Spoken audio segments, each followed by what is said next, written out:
আসসালামু আলাইকুম। প্রিয় দর্শক, অন্য মঞ্চের আলাপ চাইতে আপনাদের সকলকে আমন্ত্রণ জানাচ্ছি। শেখ হাসিনার ফেরা এবং আওয়ামী লীগ ভবিষ্যৎ নিয়ে আন্তর্জাতিক তত্ত্ব, এই প্রসঙ্গটি নিয়ে আপনাদের সামনে কথা বলবো। এই প্রসঙ্গটি বা শিরোনামটি আমারই একটু মডিফাই করে দেওয়া। এই প্রসঙ্গটি আমি আজকে মানব জমিনের প্রিন্ট সংস্করণে একটি আন্তর্জাতিক তত্ত্ব নিয়ে রিপোর্ট প্রকাশিত হয়েছে। গতকাল অনলাইন ভার্সনে এটি প্রকাশ হয়েছে, আজকে সেটি প্রিন্ট সংস্করণে প্রকাশ হয়েছে। সেখানে বলা হচ্ছে শেখ হাসিনার দেশে ফেরা এবং আওয়ামী লীগের ভবিষ্যৎ নিয়ে আন্তর্জাতিকভাবে চিন্তা ভাবনা করা হয়েছে। শেখ হাসিনাকে প্রেসক্রিপশন দেওয়া হয়েছে যে এটি না ওটি, এইভাবে একটা রিপোর্ট প্রকাশ করা হয়েছে। আমরা রিপোর্টটা একটু দেখব, তারপরে আরও কথা বলবো। কোনো প্রস্তাবেই সায় দিচ্ছেন না ভারতে অবস্থানরত বাংলাদেশের ক্ষমতাচ্যুত প্রধানমন্ত্রী শেখ হাসিনা। তার সামনে দুটো প্রস্তাব। এক প্রস্তাবে বলা হয়েছে আপনাকে নিয়ে পুনরায় আওয়ামী লীগকে সংগঠিত করা সম্ভব নয়, কারণ বাংলাদেশের মানুষ আপনার বিপক্ষে চলে গেছে। যেমনটা হয়েছে ভারতের বেলায়, গণহত্যা চালানোর দায় আপনি অস্বীকার করতে পারবেন না। আপনার বিরুদ্ধে ট্রাইব্যুনালে মামলা চলছে, যা অতি দ্রুততম সময়ের মধ্যে ফয়সালা হয়ে যাবে। যে মামলায় আপনাকে প্রধান আসামি করা হয়েছে, দালিলিক প্রমাণ সহ একাধিক অভিযোগে আপনি দণ্ডপ্রাপ্ত হতে পারেন। এই অবস্থায় আপনার দেশে ফেরা খুব কঠিন। মিরাকল কিছু না ঘটলে অবস্থার কোনো পরিবর্তন হবে না। তাই দ্বিতীয় প্রস্তাবটি বিবেচনা করে দেখতে পারেন। দ্বিতীয় প্রস্তাবটি হচ্ছে অন্য কাউকে দায়িত্ব দিতে পারেন, তাতে করে আওয়ামী লীগের ঘুরে দাঁড়ানো সহজ হবে। যেমনটা হয়েছিল 1975 সালে বাকশাল গঠন করে আওয়ামী লীগের অস্তিত্ব বিলুপ্ত করা হয়েছিল। 15 আগস্টের পট পরিবর্তনের পর বাকশালের সমাপ্তি ঘটে। প্রেসিডেন্ট জিয়াউর রহমান পুনরায় দল গঠনের সুযোগ দেন। সৈয়দা জোহরা তাজউদ্দিনের নেতৃত্বে আওয়ামী লীগ সংগঠিত হয়। তখনও আপনি ভারতে অবস্থান করছিলেন। এর মধ্যেই 1979 সালে জাতীয় সংসদ নির্বাচন অনুষ্ঠিত হয়। সেই নির্বাচনে আওয়ামী লীগ 39 আসন লাভ করে। তখন সংসদে নেতৃত্ব দেন প্রয়াত অ্যাডভোকেট আসাদুজ্জামান খান। সংসদে আপনার ফেরা নিয়ে বিরতিহীন আওয়াজ তোলেন আওয়ামী লীগের সংসদ সদস্যরা। সব দলের অংশগ্রহণে গঠিত এই সংসদ ছিল প্রাণবন্ত। আপনাকে ফেরানোর ব্যাপারেও জনমত তৈরি হয়। 1981 সালের 17 মে আপনি দেশে ফিরে আসেন জিয়াউর রহমানের সবুজ সংকেত পেয়ে। এরপর আপনি ক্ষমতায় গেছেন নানা প্রক্রিয়ার মধ্য দিয়ে। বর্তমান পরিস্থিতি পাল্টে গেছে। এখন তরুণদের হাতে নেতৃত্ব। বড় রাজনৈতিক দলগুলো চাইলেও আপনার ফেরানোর ব্যাপারে সায় দিতে পারবে না। দুটো পশ্চিমা শক্তি অতি সম্প্রতি এই প্রস্তাব দিয়ে হাসিনা সংশ্লিষ্টদের সঙ্গে কথা বলেছে। এমনকি ভারতের অনেকেই মনে করছেন এটাই এই মুহূর্তের বাস্তবতা। ভারতের রাজনৈতিক নেতাদের মধ্যেও এ নিয়ে রয়েছে প্রচণ্ড মতবিরোধ। কেউ কেউ বলছেন হাসিনাকে রাখতে গিয়ে গোটা বাংলাদেশকেই আমরা হারিয়েছি। এর মধ্যে আন্তর্জাতিক পরিমণ্ডলে অনেক ঘটনায় ঘটে গেছে। বৃহৎ শক্তিও নেই আমাদের সঙ্গে। ভূ রাজনৈতিক কারণটাও বিবেচনায় রেখে বাংলাদেশের সঙ্গে সম্পর্ক গড়ার মতো দিচ্ছেন অনেকে। উল্লেখ্য যে প্রায় 50,000 নেতাকর্মী ভারত সহ পৃথিবীর বিভিন্ন দেশে অবস্থান করছেন। এর মধ্যে বেশিরভাগই রয়েছেন ভারতে। শেষ খবর, হাসিনা এই প্রস্তাবে সম্মত নন। তিনি নিজেকে এখনো প্রধানমন্ত্রী ভাবেন। লড়াই করে পুনরায় ক্ষমতায় আসতে পারবেন এ পরামর্শ দিচ্ছেন কেউ কেউ। যদিও বিদেশে অবস্থানরত আওয়ামী লীগের বেশিরভাগ নেতাকর্মী নতুন করে দলকে সংগঠিত করার পক্ষে মত দিচ্ছেন। নাম প্রকাশ না করার শর্তে আমেরিকায় অবস্থানরত একজন আওয়ামী লীগ নেতা বলেন, বাস্তবতা না মানলে দলের দশা হবে মুসলিম লীগের মতো। মুসলিম লীগ নামে কোনো দল ছিল এটা এখন অনেকেই জানে না। পাকিস্তান গড়তে এই দলটির ভূমিকা ছিল। 1971 সালে বাংলাদেশের বিরোধিতা করতে গিয়ে একদম বিলীন হয়ে গেছে। বাংলাদেশ প্রতিষ্ঠায় মুখ্য ভূমিকা রেখেছিল আওয়ামী লীগ। বঙ্গবন্ধু শেখ মুজিবুর রহমান ছিলেন এর নেতৃত্বে। একাধিক কূটনৈতিক সূত্র জানিয়েছে অন্তর্ভুক্তিমূলক নির্বাচন আয়োজন করতে হলে আওয়ামী লীগের অংশগ্রহণ অনেকটাই জরুরি, কারণ তাদেরও ভোট রয়েছে। তাছাড়া ভবিষ্যৎ সামনে রেখে অন্তর্ভুক্তিমূলক নির্বাচনের বিকল্প নেই। আওয়ামী লীগের কার্যক্রম এখন নিষিদ্ধ। এই অবস্থায় আগামী নির্বাচনে অংশ নেওয়া তাদের পক্ষে আইনত সম্ভব হবে না। এ কারণেই কূটনীতিকরা বলছেন বিকল্প প্রস্তাব নিয়ে হাসিনার ভাবা উচিত। বাংলাদেশের স্থিতি নিশ্চিত করতে হলে সব দলের অংশগ্রহণ আবশ্যক। ওদিকে রাজনৈতিক পর্যবেক্ষকরা বলছেন শেখ হাসিনা এখন একটি ছায়ার সঙ্গেই লড়াই করছেন। তিনি মনে করছেন ডক্টর মোহাম্মদ ইউনূস চলে গেলে তার ফেরাটা খুবই সহজ হবে। ঢাকায় বলা বলি আছে একটি রাজনৈতিক শক্তির তলে তলে তাদের সঙ্গে যোগাযোগ রাখছে। অভ্যুত্থানের পর এদের এক শীর্ষ নেতা ক্ষমা করার প্রসঙ্গটি সামনে আনেন। 3 সেপ্টেম্বর 2024 এই শীর্ষ নেতা বলেছিলেন, আমরা প্রতিহিংসা ও প্রতিশোধের রাজনীতিতে বিশ্বাস করি না। রাজনৈতিকভাবে আমাদের ওপর যারা জুলুম নির্যাতন করেছে আমরা তাদেরকে ক্ষমা করে দিয়েছি। এটি মানব জমিনের ভাষ্য। মানব জমিনের এই রিপোর্ট বলছে যে আন্তর্জাতিক মহল থেকে শেখ হাসিনাকে দুটো প্রস্তাব দেওয়া হয়েছে যে আপনাকে বাংলাদেশ এই মুহূর্তে মানছে না, কিংবা নেতৃত্ব অন্য কাউকে দিয়ে আপনার দূরে থাকা, এমন প্রস্তাব দেওয়া হয়েছে। কিন্তু এই রিপোর্টের সাথে বাংলাদেশের বর্তমান প্রেক্ষাপট মিল খুঁজে পাচ্ছি না। কারণটা হচ্ছে এই যে আজকে যে মুহূর্তে আমরা কথা বলছি শুক্রবার, এই শুক্রবারেও ঢাকা শহরে কমপক্ষে 20-25টা মিছিল হয়েছে। সঠিক পরিসংখ্যান এখন আমি পাইনি, জানি না যে আসলে কতটা হয়েছে, কিন্তু বিভিন্ন স্পটে মিছিলের ছবি, মিছিলের ভিডিও আমরা দেখেছি। অর্থাৎ আওয়ামী লীগ, শেখ হাসিনার আওয়ামী লীগ যে আবারও জেগে উঠছে, এগুলো তার নিদর্শন। দুদিন আগে ফার্মগেটে এক বিশাল মিছিল থেকে প্রায় 250-র মতো মানুষকে গ্রেপ্তার করা হয়েছে। তারপরেও আজকে শুক্রবার রাজধানীতে খুব বড় ধরনের মিছিল হয়েছে এবং বাংলাদেশের একটা বৃহৎ অংশ বলা শুরু করেছে যে শেখ হাসিনা আসুক, আমরা আগেই ভালো ছিলাম। আওয়ামী লীগ নেতার রেফারেন্স দিয়ে মানব জমিনের এই রিপোর্ট করা হয়েছে। যুক্তরাষ্ট্রে অবস্থানরত বাস্তবতা মানতে বলেছেন আওয়ামী লীগ নেতা। কোন আওয়ামী লীগ নেতা বলেছেন জানি না, কিন্তু বাংলাদেশের বাস্তবতা ক্রমেই ভিন্ন থেকে ভিন্নতর হয়ে উঠছে, ক্রমেই আওয়ামী লীগ প্রাসঙ্গিক হয়ে উঠছে। কারণ প্রাসঙ্গিক না হয়ে তো উপায় নেই।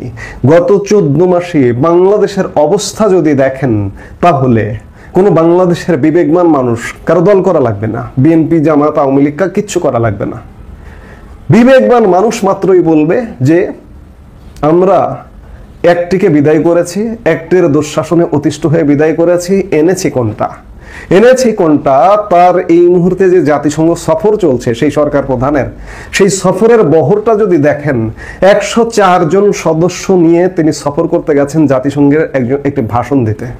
রাজনৈতিক সরকারকেও হার মানিয়ে ফেলেছে। রাজনৈতিক সরকারের বিশাল মন্ত্রিসভা থাকে, 50-60 জনের মন্ত্রিসভা থাকে, আর 22-25 জনের উপদেষ্টা পরিষদ। এই পরিষদ নিয়ে, এই পরিষদের 7 জন উপদেষ্টা আর 104 জন সদস্য নিয়ে জাতিসংঘে গেছে। এটা কোন পরিষদ? এটা কোন সরকার? কাজেই এই সরকারের উপর মানুষ আস্থা হারিয়ে ফেলেছে, বিশ্বাস হারিয়ে ফেলেছে, এবং এই সরকারের যত দোষ হচ্ছে, সব দোষ বর্তমানে যে রাজনৈতিক দলগুলো আছে তাদের গায়েও কিন্তু লাগছে। এই সরকারের সফরসঙ্গী বর্তমানে যে প্রধান 3টি রাজনৈতিক দল, একটি অনিবন্ধিত এনসিপি, কিংস পার্টি, ডক্টর ইউনূসের কিংস পার্টি সহ বিএনপি জামাতের প্রতিনিধিরাও এই সফর দলে আছে। কাজেই কেউ যদি বলেন যে আওয়ামী লীগকে এখন ফেরা বাংলাদেশ মানবে না, ইয়াং জেনারেশনের হাতে দেশ, করুণ অবস্থা আপনারা তো দেখছেন। এখন এনসিপি বা সমন্বয়করা কাউকে ডাকলে আসে না, এবং জনমতের প্রতিফলনও আপনারা দেখলেন যে ডাকসু নির্বাচনে কি পরিমাণ ভরাডুবি হলো। জেনজির যে প্রতিনিধিত্ব, সেই জেনজির প্রতিনিধিত্ব এনসিপির যে ছাত্র সংগঠন, বৈষম্য বিরোধী ছাত্র আন্দোলন, কি ধরাশয়ী হলো ডাকসু নির্বাচনে। কাজেই কারা বলছে যে আওয়ামী লীগ আসবে না, আওয়ামী লীগ আসতে পারবে না, কিংবা শেখ হাসিনা আসবে না, শেখ হাসিনা ছাড়া আওয়ামী লীগ এই মুহূর্তে সম্ভব না। কাউকে হয়তো ভারপ্রাপ্ত দায়িত্ব দিতে পারেন, কিংবা তার জীবনের ঝুঁকি থাকতে পারে, কিংবা তার জীবনের নিরাপত্তাহীনতা থাকতে পারে, সেই হিসেবে তিনি আরো কিছুদিন বাইরে থাকতে পারেন। আমি গতকালকের একটা ভিডিওতে বলেছি, শেখ হাসিনা কিন্তু দেশে আসবার পরিকল্পনা করেছিলেন গোপালগঞ্জ ট্র্যাজেডির সময়কালে। শেখ হাসিনা সেই মানুষ, তিনি হঠাৎ করে কিন্তু পরিকল্পনা করতে পারেন যে আমি দেশে যাব। গোপালগঞ্জ ঘটনার পরে তিনি পরিকল্পনা করেছিলেন, কিন্তু ভারত সরকারের পরামর্শে তিনি সেখান থেকে কিন্তু পিছু হটেন। কাজেই সেখান থেকে পিছু হটেছেন। আগামীর সামনের পরিকল্পনা থেকে যে পিছু হটবেন, ন্যূনতম নিশ্চয়তা পেলে, ন্যূনতম নিরাপত্তার একটা নিশ্চয়তা পেলে তিনি দেশে ফিরবেন। দেশে ফিরে তিনি জেলে যাবেন। আওয়ামী লীগ নেতাদের মধ্যেও আলাপ আলোচনা চলছে যে দেশে ফেরার। কে কি বলল, কারা কি বলে, রিপোর্ট কি বলছে, আজকে বাংলাদেশের গণমাধ্যমের রিপোর্টগুলাও আওয়ামী লীগ বিরোধী একটা রিপোর্ট বা আওয়ামী লীগ বিরোধী একটা মতামত। কিন্তু বাংলাদেশ কিন্তু কোনো ক্রমেই বলছে যে আওয়ামী লীগ আসতে হবে, আওয়ামী লীগের নির্বাচনে অংশগ্রহণ করতে হবে, আওয়ামী লীগের অংশগ্রহণ ছাড়া নির্বাচন হবে না। আমি মিছিলের কথা বলছিলাম খানিক আগে। পার্বত্য চট্টগ্রামে সেনাবাহিনী পাহাড় ছাড়ো এমন স্লোগান উঠছে, চট্টগ্রামে মিছিল হচ্ছে, ঢাকায় মিছিল হচ্ছে। কাজেই আওয়ামী লীগের ফেরাটা, এই যে গ্রেপ্তার করো, অ্যারেস্ট করো, ওসি প্রত্যাহার করা হবে, পুলিশের বিরুদ্ধে শাস্তিমূলক ব্যবস্থা নেওয়া হবে, কোনো কিছুতে বাদ সাধা যাচ্ছে না। আওয়ামী লীগের তৃণমূলের কোটি কোটি যে নেতাকর্মী বাংলাদেশে আছে, তারা কিন্তু কোনো বাদবে না, কোনো বাদ দিয়ে তাদেরকে আটকে রাখা যাবে না। আমার বারবার মনে পড়ে যায় যে লগি বৈঠা 2006 সালে, তখন বিএনপি, জামাত, অন্যান্যরা সব এক ছিল, সবাইকে পরাজিত করে এমন একটা পরিস্থিতি তৈরি হইল। লগি বৈঠার পর থেকে শেষে একটা 111 এলো, 111 সরকার 2 বছর শাসন করলো, করে একটা নির্বাচন হলো, নির্বাচন হয়ে আওয়ামী লীগ বিপুল ভোটে ক্ষমতায় এলো। এবারও কিন্তু পরিস্থিতি সেদিকেই যাচ্ছে। আপনি যদি ডিপলি ফলো করেন, এই রিপোর্ট দেখে অনেকের হয়তো, অনেক আওয়ামী লীগ নেতার মনেও অনেক হতাশা আসতে পারে যে আওয়ামী লীগ মুসলিম লীগ হয়ে যাবে। কি একজন বলেছেন, না ভাই, মুসলিম লীগ আর আওয়ামী লীগের অবস্থা এক নয়। আওয়ামী লীগ প্রতিনিয়ত জানান দিচ্ছে, প্রতিনিয়ত শব্দ করছে যে আসছে, পথ পথ করে শব্দ হচ্ছে আওয়ামী লীগ আসার। কাজেই আওয়ামী লীগ আসবে। আওয়ামী লীগ ছাড়া বাংলাদেশে ত্রয়োদশ জাতীয় সংসদ নির্বাচন হবে না। ডক্টর মোহাম্মদ ইউনূসকে নিয়ে যাদের ভীষণ প্রত্যাশা ছিল, এবং প্রত্যাশাটা এমনভাবে ছিল যাতে বাংলাদেশের আর ভবিষ্যতে কাউকে দরকার হবে না এমন কিছু তিনি উপহার দেবেন, তারা এখন কি ভাবছেন? সাম্প্রতিক একটি বিষয় নিয়ে আপনাদের সঙ্গে মত বিনিময় করতে চাচ্ছি। আশা করি যে যেখানে আছেন ভালো থাকবেন। শেখ হাসিনা সহ পূর্ববর্তী সরকার প্রধানদের বিদেশ সফর নিয়ে এক পক্ষ অন্য পক্ষের বিরুদ্ধে ব্যাপক সমালোচনা করতেন, এত বড় বহর নিয়ে যাচ্ছে ইত্যাদি ইত্যাদি। ডক্টর ইউনূস একটা বিদেশ সফরে তার সফর সঙ্গী মাত্র 7 জন। বাংলাদেশের প্রিন্টিং এবং ইলেকট্রনিক মিডিয়া সহ অনলাইন মিডিয়ায়, টেলিভিশনের টক শোতে একেবারে ফাটাফাটি অবস্থা, বলে দেখুন কোন মহান ব্যক্তি আসছে, বিশ্বমাঠের খেলোয়াড়। এই মহান ব্যক্তি না আসলে আমরা দেখাতে পারতাম এই দৃষ্টান্ত যে মাত্র 7 জন নিয়ে তিনি বিদেশ সফরে যান। এভাবে প্রশংসায় পঞ্চমুখ হয়ে যারা কথা বলেছিলেন, তারা ডক্টর মোহাম্মদ ইউনূসের সাম্প্রতিক নিউ ইয়র্ক সফরকে কিভাবে দেখছেন? জানেন সফর সঙ্গী কতজন? তার 2 কন্যা, তার ভাতিজা, তার বন্ধু বান্ধবী সব সহ 104 জন। 104 জন সফর সঙ্গী। এর ভিতরে তার প্রেস উইং থেকে 11 জন। প্রেস উইং এর 11 জনের কাজটা কি? সাংবাদিকদের প্রশ্নের জবাব দিতে গেছেন প্রেস সেক্রেটারি, তাকে ঠেলে নিয়ে যাচ্ছে, কোনো জবাব দেওয়া যাবে না, ঠেলে নিয়ে যাচ্ছে তার অধস্তন কর্মচারী যিনি।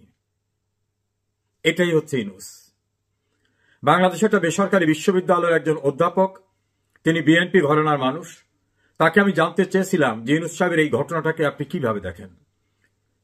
তিনি বলেন যে এটা নিয়ে আমার আলাদা কোনো মন্তব্য নাই। আমি তো পূর্বেই বলেছি সে একটা বিশ্ব বাটপার। এই বিশ্ব বাটপারকে নিয়ে আমার নতুন কোনো মন্তব্য নাই। তিনি আমাকে বললেন যে আপনি টেলিভিশনে বিভিন্ন টক শো অনুষ্ঠানে আমি যেগুলোয় থাকি সেখানে দেখেন, আমাকে তার প্রসঙ্গ জিজ্ঞেস করার আগে বলি যে আমার মেজাজ খারাপ হয়ে যাচ্ছে, বাটপার নিয়ে আমাকে প্রশ্ন করবেন না। তা আমি বললাম দেশের অনেকেই তো তাকে বিশ্বমাঠের খেলোয়াড় হিসেবে দেখেছে, আপনি কিভাবে দেখেন? উনি বললেন হ্যাঁ, না সে কিছু খেলোয়াড়, সে কিভাবে বাটপাড়ি করতে হয় এই বাটপাড়িতে অসাধারণ। যেমন জাতিসংঘের অধিবেশনে কোনো কাজ না থাকা সত্ত্বেও বাংলাদেশের বড় 2টি রাজনৈতিক দলের এবং তার তৈরি একটি দলের শীর্ষ পর্যায়ে নেতাদের নিয়ে গেছেন। যদিও তার উদ্দেশ্য নিয়ে নানাভাবে তথ্য আছে যে আদৌ সেখানে জাতিসংঘের অধিবেশন না, টার্গেটটা হচ্ছে বিএনপি, জামাত, এনসিপি বিরোধে যাতে লিপ্ত না হয়, ইউনূস তাদেরকে নিয়ে কিভাবে সমঝোতা করবেন সেটাই টার্গেট। এখন বিএনপির নেতাকর্মীরা মনে করছে ইউনূস আমাদের গুরুত্ব দিয়েছে, আমাদের মহাসচিবকে নিয়ে গেছে। বিমানবন্দরে যাওয়ার পর প্রকাশিত হলো তাদের সঙ্গে বাটপাড়ি করা হয়েছে। তাদের যদি জাতিসংঘের অধিবেশনের উদ্দেশ্য নেয়, তাহলে জাতিসংঘের কাছ থেকে তাদের গেস্ট হিসাবে অ্যাপ্রুভাল দরকার, এবং তাদের ভিসাটা হবে ওই ক্যাটাগরির ভিসা যে জাতিসংঘে অংশগ্রহণ করার জন্য যে ডেলিগেশন, সেই ডেলিগেশনের জন্য যে ভিসা। আপনারা অনেকেই জানেন, ভিজিট ভিসা এক ধরনের, বেসরকারি কোন সংস্থার আমন্ত্রণে আসা এক ধরনের, রাষ্ট্রীয় অথবা আন্তর্জাতিক সংস্থার আমন্ত্রণে আসার ভিসা একরকম। ভিসায় উল্লেখ থাকে ABC বা A1, B2 এরকম ভাবে উল্লেখ থাকে। এখানেও তিনি বাটপাড়ি করছেন, যাদেরকে নিয়ে গেছেন তাদেরকে ভিজিট ভিসার উপর ভর করে নিয়ে গেছেন। সে কারণে বিমানবন্দরে তিনি ঠিকই তার সঙ্গী যারা অফিসিয়ালি যারা জাতিসংঘের প্রোগ্রামে অ্যাসাইন হয়ে গেছেন তাদের নিয়ে চলে গেলেন, মির্জা ফখরুল ইসলাম আলমগীর সহ অন্যদেরকে ফেলে রেখে চলে গেলেন।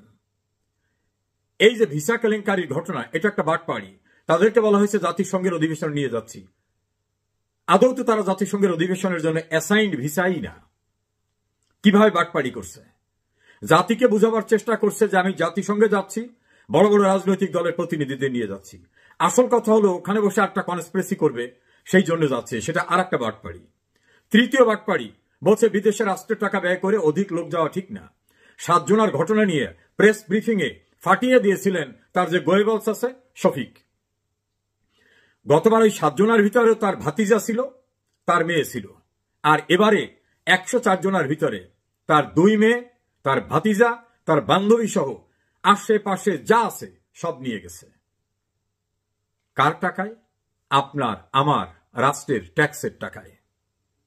যারা বলছিলেন ইউনূস আসার পরে আর কোনো চিন্তা থাকবে না, পৃথিবীর সমস্ত সাহায্য সংস্থা হুমড়ি খেয়ে পড়বে বাংলাদেশকে সাহায্য করার জন্য, দুধের নহর বইয়ে দেবে, দেশটাকে একেবারে প্যারাডাইসে পরিণত করে দেবে, হেভেনে পরিণত করে দেবে। তারা কি জানেন ওনার এই 12টি সফরে কোন দেশ থেকে 1 বস্তা চাল পরিমাণ আসে নাই, 1 বস্তা গমও আসে নাই? জানেন কিনা? বরং রাষ্ট্রের সঞ্চিত টাকায় উনি 3য় শ্রেণীর পুরস্কার নিতে ইংল্যান্ডে টিম সহ এসে দামি হোটেলে থেকে রাষ্ট্রীয় টাকা ব্যয় করে গেলেন, যেটা আদৌ কোনো রাষ্ট্রীয় সফর ছিল না। একইভাবে 104 জনকে নিয়ে যাচ্ছেন। এই 104 জনের জাতিসংঘে কাজটা কি? তারা ওখানে ঘাস ছিঁড়বে? প্রেস উইং এর 11 জনের কাজটা কি? সোশ্যাল মিডিয়ায় দেখলাম অনেক গুরুত্বপূর্ণ মিটিং ওনাকে আদৌ ডাকা হয়নি, অনেক গুরুত্বপূর্ণ রাষ্ট্রপতিদের সঙ্গে ওনার কোনো ছবি দেখলাম না।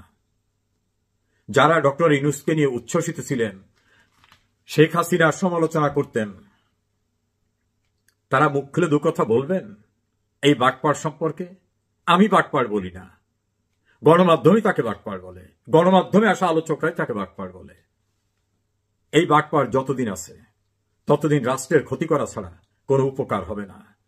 যারা ইউনূস সাধনায় মগ্ন হয়েছিলেন, যারা ইউনূসের ভিতরে মহান কিছু খুঁজে পেয়েছিলেন, এই ইউনূস যে কি এটা আরো বুঝবেন, আরো কয়েকদিন গেলে বুঝবেন। সুদখোর, সুদের কিস্তি আদায় করা, দেশের টাকা বিদেশে নিয়ে যাওয়া, নিজের দুর্নীতির মামলা প্রত্যাহার করে নেওয়া, নিজের ট্যাক্স মওকুফ করা, নিজের আদম ব্যবসার লাইসেন্স নেওয়া, নিজের বিশ্ববিদ্যালয় নেওয়া, ডিজিটাল ওয়ালেট নেওয়া সহ যতটা একজন সেলফিশ স্বার্থান্বেষীর পক্ষে করা সম্ভব সবটাই এই লোকটি করেছেন। আপনাদের ঘুম ভেঙেছে? যাদের ঘুম ভাঙেনি তারা আরো বুঝতে পারবেন অন্ধকারে দেশটাকে কোথায় কোথায় সে বিক্রি করলেন কিনা। সে হিসাবটাও বেরিয়ে যাবে, সেদিন খুব দূরে না। নিজের বিবেকের কাছে প্রশ্ন করুন, যারা এই জাতীয় একটা লোককে স্বাগত জানিয়েছিলেন, তার উদ্দেশ্যে মহান মহান বাণী দিয়েছিলেন, এই বিশ্ব বাটপাড় দেশটাকে কিভাবে ধ্বংস করছে, মুক্তিযুদ্ধের বাংলাদেশটাকে কিভাবে সাম্প্রদায়িক রাষ্ট্রের দিকে নিয়ে যাচ্ছে, কিভাবে দেশের আইন শৃঙ্খলা ধ্বংস করে বাঙালির মুক্তিযুদ্ধের চেতনাকে ধ্বংস করছে, দেশটাকে মপতন্ত্রে পরিচালিত করছে, আইন শৃঙ্খলা পরিস্থিতি, বিচার ব্যবস্থা, প্রশাসন সব কিভাবে ধ্বংস করে দিয়েছে, তার স্বরূপ ইতোমধ্যে উন্মোচিত হয়েছে, বাকিটাও উন্মোচিত হবে। অপেক্ষায় থাকুন। এ যে কত কর্দমাক্ত সে চিত্র বুঝতে এখনো যাদের বাকি আছে, তাদের ঘুম আর কখনো ভাঙবে না। যে যেখানে আছেন ভালো থাকেন।